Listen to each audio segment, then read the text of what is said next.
بسم اللہ والصلاة والسلام علی رسول اللہ۔ رسول اکرم صلی اللہ علیہ وسلم کے ساتھ اور صحابہ کرام رضوان اللہ علیہم اجمعین کے ساتھ سب سے زیادہ اور سب سے بڑی جو دشمنی کیا کرتا تھا وہ ابو جہل تھا۔ اسلام سے پہلے اس کا نام ابو الحکم تھا، یعنی حکیموں کا باپ یا حکمتوں کا باپ، چونکہ بہت عقل مند تھا، ہوشیار تھا، اس وجہ سے اس کا نام ابو الحکم تھا۔ لیکن چونکہ اس نے اسلام کو قبول نہیں کیا، اور اسلام کو صرف قبول نہیں بلکہ سب سے سخت دشمنی اسی نے کی، اس کے وجہ سے اس کا نام ابو جہل رکھ دیا گیا کہ جاہلوں کا باپ، اور اسے اس امت کا فرعون کہا جاتا ہے، یعنی اتنا بڑا ظالم تھا جو کہ رسول اکرم صلی اللہ علیہ وسلم اور صحابہ کے ساتھ ظلم کیا کرتا تھا۔ کبھی کبھار وہ قرآن کو سنتا تھا لیکن ایمان نہیں لاتا تھا،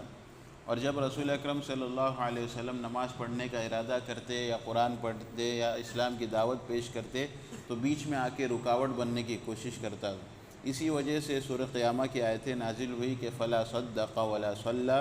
کہ نہ ہی اس نے تصدیق کی، نہ ہی اس نے صدقہ کیا، نہ ہی نماز پڑھی، ولکن کذب وتولی، اس نے جھٹلایا اور منہ موڑ کر چلا گیا۔ ثم ذهب الى اهله يتمطى، اور جب وہ اپنے گھر کی طرف لوٹتا ہے تو بڑے اکڑ کر لوٹتا ہے، یعنی کہ اس نے بہت بڑا کام کیا، ایک نبی کو جو ہے دین کی بات بولنے سے روک دیا، نماز پڑھنے سے روک دیا، صحابہ کو اسلام سے دور کیا، تو وہ اپنے آپ کو بڑا فخر سمجھتا تھا اس بات پر۔ ایک مرتبہ کا واقعہ ہے کہ اللہ کے نبی صلی اللہ علیہ وسلم نماز کا ارادہ رکھتے تھے کہ اتنے میں ابو جہل آ کر رسول اکرم صلی اللہ علیہ وسلم کو روکنے لگا، تو آپ صلی اللہ علیہ وسلم بھی ذرا سخت ناراض ہوئے اور اسے کچھ باتیں کہیں، تو اس نے کہا کہ مجھے دھمکی دینے کی ضرورت نہیں، میری جو محفل ہے، میرے جو لوگ ہیں بہت زیادہ ہیں۔ تب سورہ علق کی آیتیں نازل ہوتی ہیں فَلْيَدْعُ نَادِيَهُ، کہ اسے کہیے کہ اپنی محفل کو بلائے، سَنَدْعُ الزَّبَانِيَةَ، ہم اپنی محفل کو بلائیں گے۔ صحیح مسلم کی روایت ہے، حضرت ابو ہریرہ رضی اللہ عنہ فرماتے ہیں کہ ایک مرتبہ ابو جہل اپنے دوستوں کے ساتھ یعنی سردارانہ قریش کے سامنے کہتا ہے، کیا محمد صلی اللہ علیہ وسلم تمہارے سامنے نماز نہیں پڑھتے اور اپنا سر جو ہے زمین پہ نہیں رگڑتے؟ تو انہوں نے کہا کہ ہاں ایسا ہی کرتے ہیں۔ تو اس نے کہا کہ اللہ لات اور عزیٰ کی قسم، آج اگر میں نے اسے نماز پڑھتے ہوئے دیکھا، یعنی نبی اکرم صلی اللہ علیہ وسلم کو نماز پڑھتے ہوئے دیکھا، تو میں اس کی گردن کو رون دوں گا اور اس کے یعنی چہرے کو مٹی سے ملا دوں گا، مٹی میں رگڑ دوں گا۔ اور اسی چند لمحوں کے بعد کچھ وقت کے بعد اللہ کے نبی صلی اللہ علیہ وسلم نماز پڑھنے کے لیے آئے اور آپ نے نماز شروع کی۔ جب آپ سجدے میں گئے تو ابو جہل آپ کی گردن کو روندنے کے لیے آگے آیا، لیکن تھوڑا سا آگے آنے کے بعد وہ پیچھے ہٹنے لگا، ایسے پیچھے ہٹنے لگا جیسے کہ کوئی اس پر وار کر رہا ہے، کوئی اس پر حملہ کر رہا ہے۔ جس انسان بچنے کے لیے جس طرح پیچھے آتا ہے اس طرح وہ پیچھے آیا اور اپنے دونوں ہاتھوں کو اوپر کر کے کہنے لگا بچاؤ بچاؤ۔ تو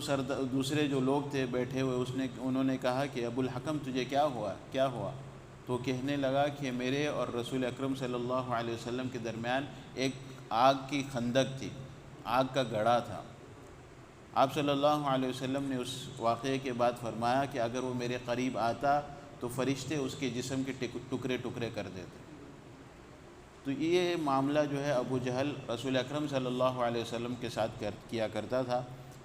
اور صحابہ کرام رضوان اللہ علیہم اجمعین کے ساتھ بھی اسی طرح کا معاملہ کرتا تھا۔